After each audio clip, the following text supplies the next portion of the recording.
Guys आज हम लोग पढ़ने वाले हैं गाउस का लॉ, जो क्लास 12 फिजिक्स का फर्स्ट चैप्टर का एक बहुत ज़्यादा इंपॉर्टेंट टॉपिक है। बहुत बार एग्जाम में पूछा गया है। ये बहुत बार आता है कि गाउस का लॉ लिखिए और इसको प्रूफ कीजिए, या फिर गाउस का लॉ लिखिए और इससे रिलेटेड कोई इसका एप्लीकेशन पूछ लिया जाता है। ठीक है, तो इस वाली वीडियो में हम लोग करने वाले हैं गाउस का लॉ पढ़ेंगे और इसको प्रूफ कैसे करते हैं वो देखेंगे। ठीक है, और एप्लीकेशन इसके बहुत ज़्यादा है, जैसे एक चादर के लिए है। ठीक है, तो बहुत बार चादर वाला पूछ लिया जाता है। अनंत रेखीय चादर के लिए गाउस का लॉ निकालिए, या फिर तार के लिए पूछ लिया जाता है। ठीक है, तो इस वाले में हम दिखाने वाले हैं कि गाउस का लॉ क्या है, इसकी स्टेटमेंट क्या है और इसको प्रूफ कैसे करते हैं। हम ये तीन चीजें हम लोग इसमें कवर करेंगे। ठीक है, तो सबसे पहले मैंने यहाँ पे गाउस लॉ लिखा है, आप इसको समझिए। ठीक है, गाउस लॉ क्या है? इस नियम के अनुसार वैद्युत क्षेत्र में उपस्थित काल्पनिक बंद पृष्ठ, यहाँ पे ध्यान रखिए पृष्ठ कैसा है, काल्पनिक बंद पृष्ठ, जो कि इसकी फर्स्ट स्टेटमेंट भी है कि गाउस का लॉ जब हम प्रूफ करते हैं तो उस पृष्ठ कैसा होना चाहिए, आपका जो सरफेस होगा वो बंद होगा। ठीक है, क्लोज्ड बॉडी होगी आपकी। ठीक है, आगे पढ़ते हैं। काल्पनिक बंद पृष्ठ जिसे हम गाउसियन पृष्ठ बोलते हैं, जो गाउस के पृष्ठ जो हम लेते हैं इसे हम क्या बोलते हैं? गाउसियन पृष्ठ। मतलब जो कैसा है, काल्पनिक बंद पृष्ठ, जस्ट लाइक इट। ठीक है, जैसे मैंने ये पृष्ठ बना दिया है तो ये क्या है, हमारा काल्पनिक बंद पृष्ठ हो गया है। ये कहीं से खुला नहीं होना चाहिए। ठीक है, पारित फ्लक्स का मान गाउसियन पृष्ठ में स्थित कुल आवेश सिग्मा क्यू। ठीक है, जो इससे गुजरने वाला कुल फ्लक्स होगा। ठीक है, जो इस बंद पृष्ठ से गुजरने वाला कुल फ्लक्स होगा उसका मान जो होगा गाउसियन पृष्ठ में उपस्थित कुल आवेश सिग्मा क्यू, जो इस पृष्ठ के अंदर जितना भी आवेश होगा आपका, तथा निर्वात की वैद्युतशीलता जिसे हम एप्सिलॉन नॉट से दिखाते हैं। ठीक है, के अनुपात के बराबर होता है। ठीक है, आई बात समझ में? तो आप लोग अब समझिए इसको हम। ठीक है, तो इसने क्या बोला है? पहली बात क्या है, काल्पनिक बंद पृष्ठ है जो मैंने यहाँ पे ड्रॉ कर लिया है। ठीक है, और इसके अंदर जितने भी आपके आवेश होते हैं, सपोज मैं इसके अंदर कुछ आवेश ले लेता हूँ। एक मैंने ले लिया Q1 ले लिया। ठीक है, एक ले लेता हूँ मैं यहाँ पे Q2 ले लेता हूँ, और मैं यहाँ पे एक आवेश ले रहा हूँ Q3। सपोज मैं 3 ही आवेश ले सकता हूँ। ठीक है, हो सकता है इसमें ज्यादा ले या फिर एक ही भी ले, उससे फर्क नहीं पड़ता है। ठीक है, तो इसने क्या बोला है, जो इसके अंदर कुल क्या होगा, आवेश होगा, वो किसके बराबर होगा? जो हमारा फाई होगा।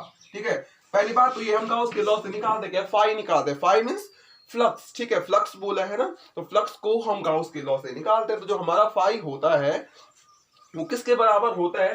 जो इसके अंदर कुल आवेश है। ठीक है, तो कुल आवेश कौन कौन सा? इसके अंदर एक Q1 आपको दिख रहा है, प्लस Q2 आपको दिख रहा है, प्लस क्या दिख रहा है अंदर, Q3 दिख रहा है। ठीक है, एंड सो ऑन। आप जितने भी आवेश ले सकते हो वो आप लोगों पे डिपेंड करता है, या फिर क्वेश्चन पे डिपेंड करता है, क्वेश्चन में कितने आवेश आपको दे रखे हैं। ठीक है, और किसकी निर्वात की वैद्युतशीलता एप्सिलॉन नॉट के अनुपात के बराबर होते हैं। ठीक है, और जितने भी अंदर आवेश होते हैं, ठीक है, तो उसके लिए हम किसका यूज कर लेते हैं? समेशन या सिग्मा का यूज कर लेते हैं। ठीक है, तो इसको मैं Q1 Q2 Q3 ना लिखते हुए इसको मैं क्या लिख सकता हूँ? Sigma Q upon epsilon not लिख सकता हूँ।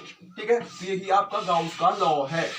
ठीक है, इतनी बात आपकी समझ में आई होगी, आई होप। ठीक है, अब इसके हम स्टेटमेंट देखेंगे। ठीक है, आप लोग लीजिए इसका एक स्क्रीनशॉट और इसके बाद हम इसकी स्टेटमेंट देखते हैं, इसके बाद इसको प्रूफ कैसे करते हैं वो देखेंगे। ठीक है, और ओके, इसका लीजिए स्क्रीनशॉट, इसको रफ कर देता हूं।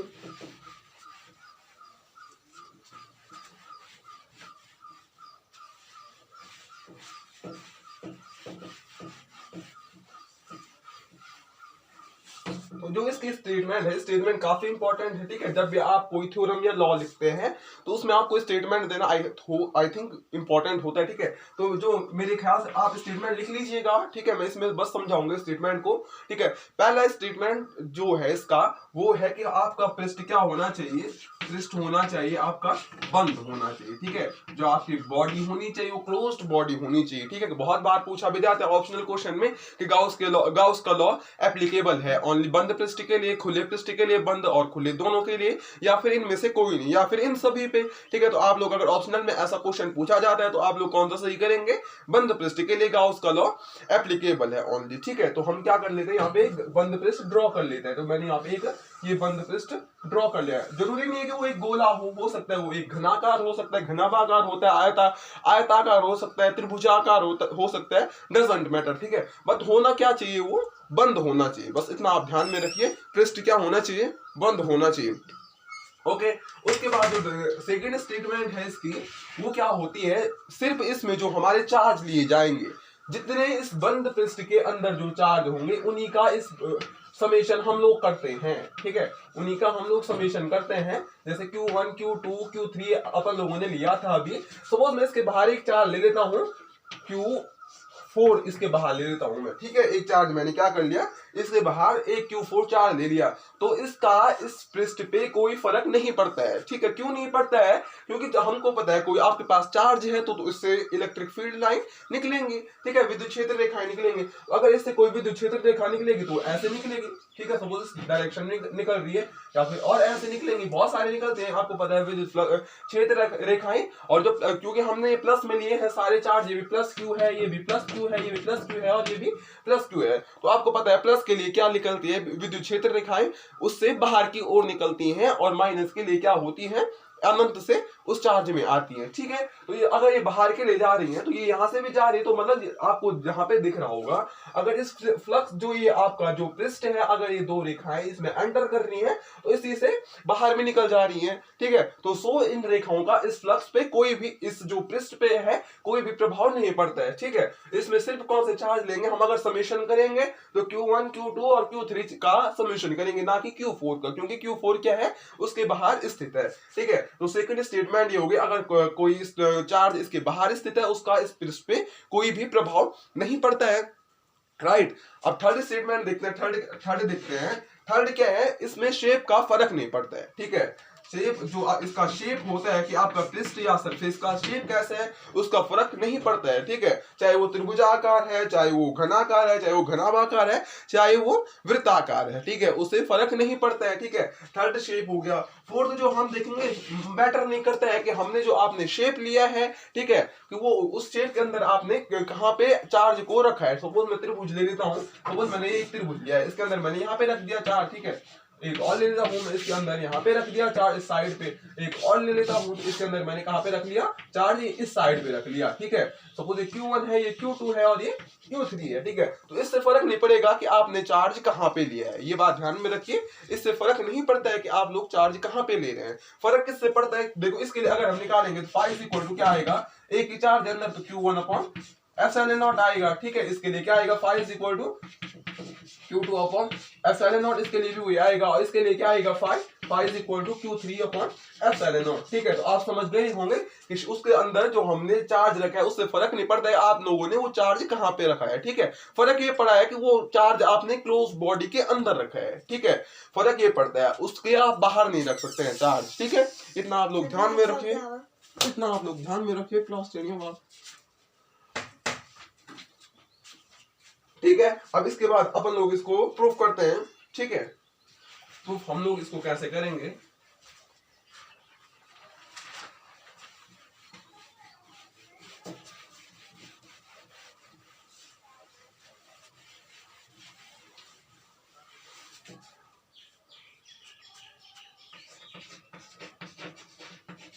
प्रूफ ऑफ गाउस लॉ, ठीक है। हम क्या कर रहे हैं, अब गाउस के लॉ को प्रूफ कर रहे हैं, ठीक है। बहुत इजी है, आप लोग ध्यान से देखिए, आपको समझ में आ जाएगा, 2 मार्क्स में पूछा जाता है क्वेश्चन, ठीक है, इसीलिए आप इसको ध्यान से देखिए। हम क्या कर देते हैं, सपोज हमारे पास एक ये वृत्ताकार एक पृष्ठ है आपके पास, ठीक है, एक ये वृत्ताकार पृष्ठ है मेरे पास। अब मुझे क्या करना है, इसे प्रूफ करना है, गाउस का लॉ कैसे हम प्रूफ करेंगे, ठीक है। ओके, तो सपोज हमने इसके सरफेस, इसके मिडिल पॉइंट पे मैंने रखा है एक प्लस Q चार्ज रखा है, ठीक है, इसके सरफेस में रख देता हूं Q चार्ज, ठीक है। हमको पता है अगर हमने प्लस Q चार्ज इसके क्या बोलते हैं सेंटर पे रखा है तो इससे क्या होंगी, इलेक्ट्रिक फील्ड लाइनें जर्मिनेट होंगी, और अगर इलेक्ट्रिक फील्ड लाइनें जो प्रोड्यूस हो रही हैं इससे, तो ऑब्वियसली वो प्लस है अंदर पे रखा हुआ हमने, तो हमको पता है अगर हम प्लस चार्ज लेते हैं, प्लस Q चार्ज है, तो Q से क्या होती है, बाहर के लिए निकलते हैं इलेक्ट्रिक फील्ड लाइन, किस कंडीशन में, जब आपके पास प्लस है। देखिए इस चीज यहाँ पे 2 चीजें आ रही हैं, अगर यहीं से मैं अगर आपको बताते चलो, जब आप इलेक्ट्रिक फील्ड लाइनों के गुण भी बहुत बार पूछे जाते हैं एग्जाम में, तो 2 गुण तो यहीं पे आपके कवर हो गए होंगे। एक क्या, वो क्या होती है, प्लस Q से स्टार्ट होती है, ठीक है, प्लस Q से स्टार्ट होगी, मींस आप ये लिख सकते हैं इसमें प्लस Q नहीं, मतलब आप लिख सकते हैं पॉजिटिव से स्टार्ट होकर के अनंत में जाती है, ठीक है। और दूसरा क्या होती है, अनंत से नेगेटिव में आते हैं, ठीक है, मतलब नेगेटिव पे एंड होती है, आप लोग ये लिख सकते हैं, ठीक है। ये चीज आप ध्यान में रखें, बहुत बार आपकी ये काम आने वाली चीज है, ठीक है। प्लस से स्टार्ट होती है, मतलब प्लस से स्टार्ट होकर के अनंत में जाती है और अनंत से नेगेटिव में आती है। राइट। अब हम इसमें पढ़ेंगे इसको, ठीक है। तो ऑब्वियसली यहाँ पे अगर प्लस क्यू चार्ज मैंने इसके बीच में रखा है, इसके सेंटर पॉइंट पे, तो ये क्या होगा, इससे इलेक्ट्रिक फील्ड लाइन ऐसे बाहर के लिए निकलेंगी, ठीक है।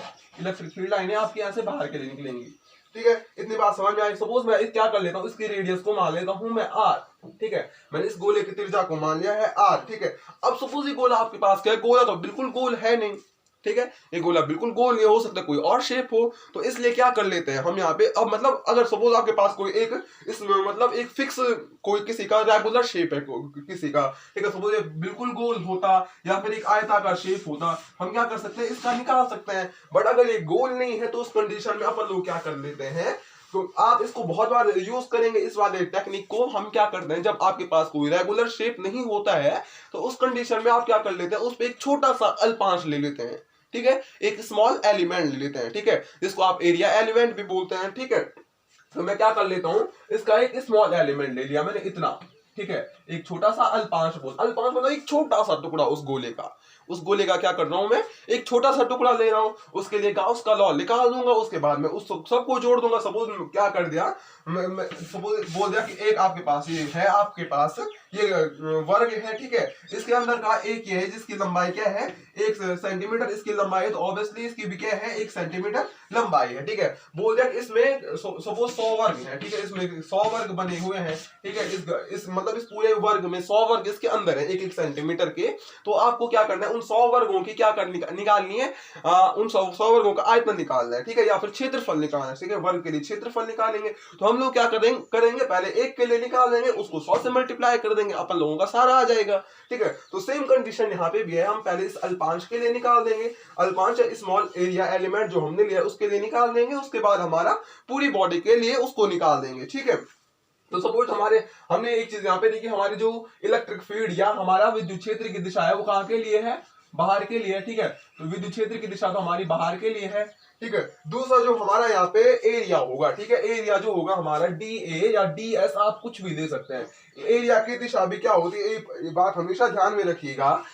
जो एरिया की दिशा होती है, ठीक है, क्षेत्रफल की दिशा होती है, वो विद्युत क्षेत्र के लंबवत बाहर की ओर होती है, ठीक है। इतना ध्यान में रखिएगा, ठीक है। तो विद्युत क्षेत्र बाहर के लिए, इसीलिए एरिया के डायरेक्शन में क्या होगी, डी ए बाहर के लिए होगी। एक बात ध्यान में रखिए, अगर यहाँ पे डी लिखा है तो इतना आप लोग समझ जाएगा, जहां पे भी डी लिखा होगा वो स्मॉल के लिए, स्मॉल एलिमेंट के लिए यूज होता है। डी जो होगा आपका स्मॉल एलिमेंट के लिए यूज होगा, ठीक है। और एरिया के लिए आपका बहुत जगह ए ले रखा होगा, बहुत सारी बुक्स में एस ले रखा होगा, डी ए डी एस, ठीक है।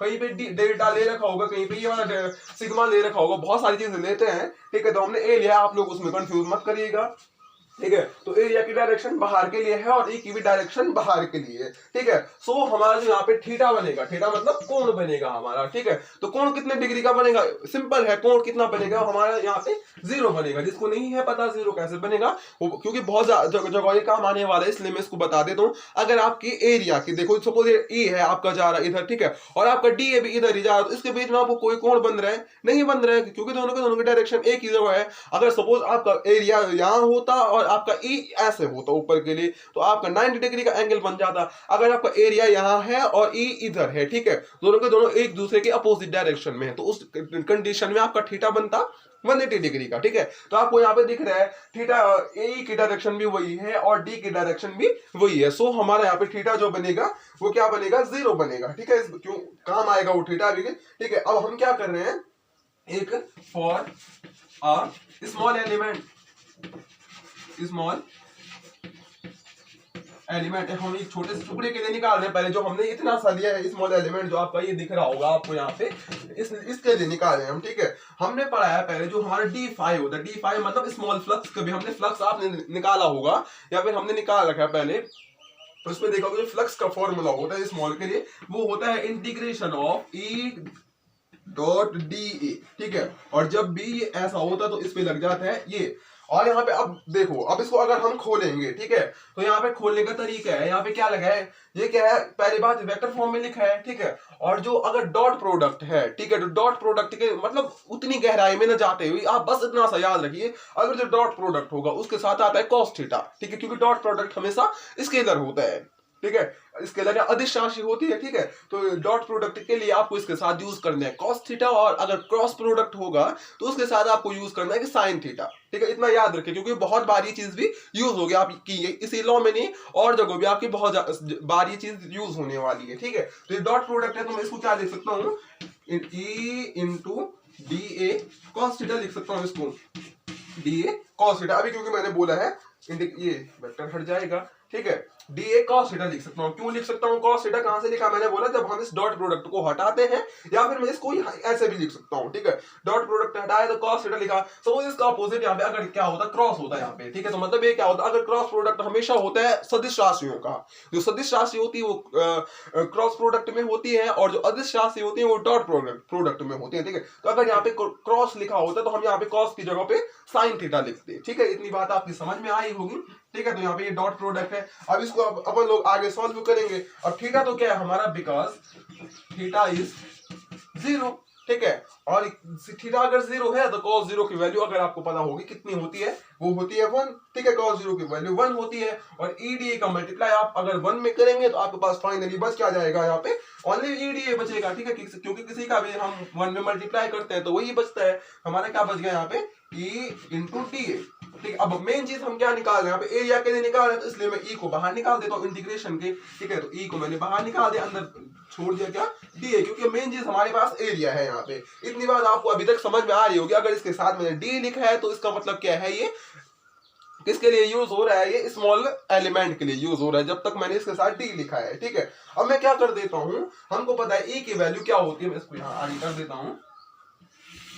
हमको पता है ई की वैल्यू क्या होती है, 1/4 pi epsilon not into q1 q2 upon r square होती है, और जो 1/4 पाई एप्सिलॉन नॉट है उसको क्या लिख सकता हूं मैं, k लिख सकता हूं, ठीक है। तो इसलिए मैं इसको क्या लिख रहा हूं, शॉर्ट में k लिख रहा हूं, ई को, ठीक है। मैं ई को क्या लिख रहा हूं, ए लिख रहा हूं, ठीक है। और जो हमारे पास चार्ज तो एक ही हमने अंदर ले रखा q1 q2, हम लिख नहीं सकते हैं क्योंकि हमने चार्ज एक ही ले रखा है। अगर 2 चार्ज ले रखे होंगे तो q1 q2 लिखेंगे आप लोग, ठीक है। तो यहाँ पे हमने एक वो ले रखा है, तो इसलिए मैं क्या लिख दूंगा इसको, के क्यू लिख दिया, एक चार्ज अपॉन क्या लिख देंगे, आर स्क्वायर। आर का मतलब होता है यहाँ पे डिस्टेंस, ठीक है। और अंदर इंटीग्रेशन में आपका डी, इंटीग्रेशन में है आपका डी, ठीक है। इतनी बात आपको समझ में आ रही होगी। अब मैं सपोज क्या कर देता हूँ, इस के क्यू को भी अंदर लेके चले जाता हूँ, तो ये हो जाएगा integration of k q upon r square into d हो जाएगा, के क्यू इंटू डी हो जाएगा। इतनी बात आपको समझ में आ रही होगी, ठीक है। जब तक डी है तब तक आप लोग ये समझ लीजिए ये एरिया किसका है, स्मॉल एलिमेंट का है, अल्पांश का है, ठीक है। इतनी बात आप लोगों को आई थिंक समझ में आ रही होगी, ठीक है। इसका लीजिए आप स्क्रीनशॉट, बस 2 स्टेप बचे हैं उनको हम कंप्लीट करते हैं। इसका स्क्रीनशॉट लीजिए, या फिर आप अगर नोट कर रहे हैं तो इसको नोट कर लीजिए। इसको मिटा देता हूं।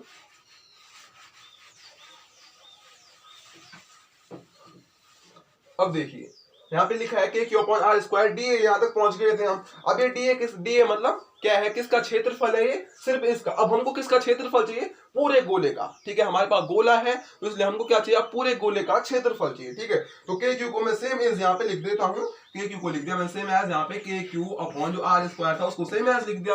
अब करूंगा चेंज में किसमें, डी में, ठीक है। क्योंकि जो ये हमारा डी है वो हमारा डी किसके लिए, ओनली स्मॉल एलिमेंट का क्षेत्रफल हमको पूरे का चाहिए। तो आपको पता है गोले का क्षेत्रफल क्या होता है, 4 पाई आर स्क्वायर होता है, 4 पाई आर स्क्वायर होता है, ठीक है। तो पूरे गोले का क्षेत्रफल हो गया है, ठीक है। और अगर मैं यहाँ पे के की वैल्यू को भी खोल कर लिख दूं, वो होती है आपकी 1/4 पाई एप्सिलॉन नॉट होती है, ठीक है। मैं चौक लेता हूं,